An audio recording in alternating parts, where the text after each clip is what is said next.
ఆదిత్య హృదయం అర్థం 1వ సిరీస్ 1 నుండి 10 శ్లోకాలు. 1వ శ్లోకము తతో యుద్ధ పరిశ్రాంతం సమరే చింతయా స్థితం. అర్థం యుద్ధంలో బాగా అలసిపోయి ఆలోచనలో మునిగిపోయిన శ్రీరాముని స్థితిని ఈ శ్లోకం వివరిస్తోంది. 2 శ్లోకము రావణం చాగ్రతో దృష్ట్వా యుద్ధాయ సముపస్థితం. అర్థం రావణుడు యుద్ధానికి సిద్ధంగా ఎదుట నిలబడినప్పుడు రాముడు ధైర్యంగా ఎదుర్కొంటున్న సందర్భం. 3వ శ్లోకము దైవతైశ్చ సమాగమ్య ద్రష్టుమభ్యాగతోరణం. అర్థం యుద్ధాన్ని చూడటానికి దేవతలు ఆకాశంలో చేరారు.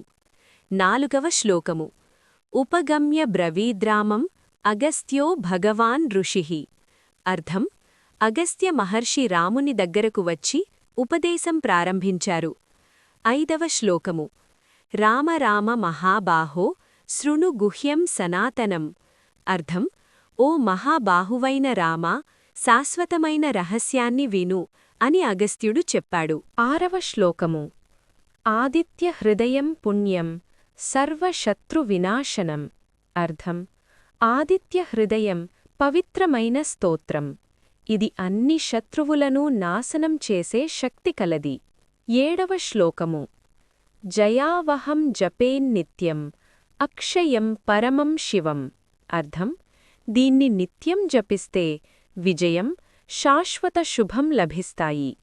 8వ శ్లోకము సర్వమంగళ మాంగళ్యం సర్వపాప ప్రణాశనం. అర్థం ఇది అన్ని మంగళాలకు మూలం, పాపాలను తొలగిస్తుంది. 9వ శ్లోకము చింతాశోక ప్రశమనం ఆయుర్వర్ధనముత్తమం.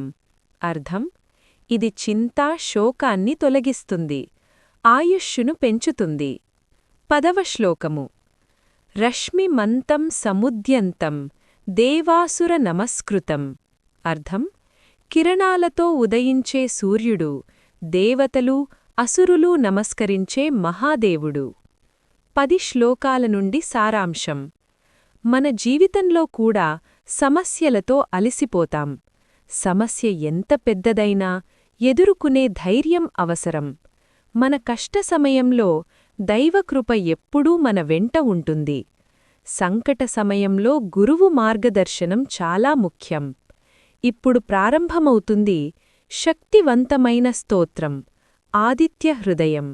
బాహ్య శత్రువులు మాత్రమే కాదు, మన భయం, అనుమానం కూడా తొలగుతుంది. నిత్య పఠనమే నిత్య విజయశక్తి. మన జీవితం పవిత్రంగా మారుతుంది. మానసిక శాంతి, ఆరోగ్యం. సూర్యుడు సర్వలోకాల శక్తి మూలం. తదుపరి శ్లోకాలు తదుపరి సిరీస్లో కొనసాగుతాయి.